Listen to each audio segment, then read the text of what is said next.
Ken yez ar vrez hag ar vrezad, da bep vrezad e vrez c'hodel. O, Breizh va vro hag an pepini deus ar folklorour d'ar broadelour. Ya, diniver eo Breizh. An klask ar gant, da emañ Breizh zo an nevedou, de gile eo zon ar bignoù, folkloraj skañ ha korolou. Dun an almein meur karnak, tolven ar seizhan, men ir par pregat, da ouma ar c'hwefou d'an telez, hag ar jilet en o brode. Deben priaj kemper, d'an arzurman an arreberik izelet. Da c'helenerman al levrioù, ar pladennoù, an arwezioù broadel, ar vrez paper.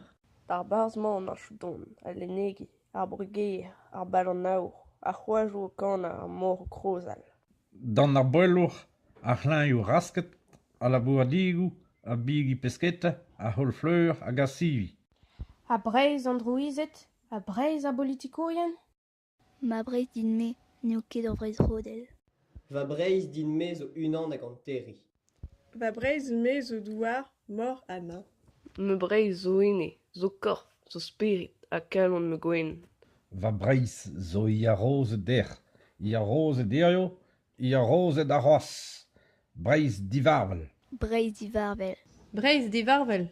Breizh di varvel. Breizh di varvel. Breizh di varvel. Breizh di varvel. Breizh di varvel.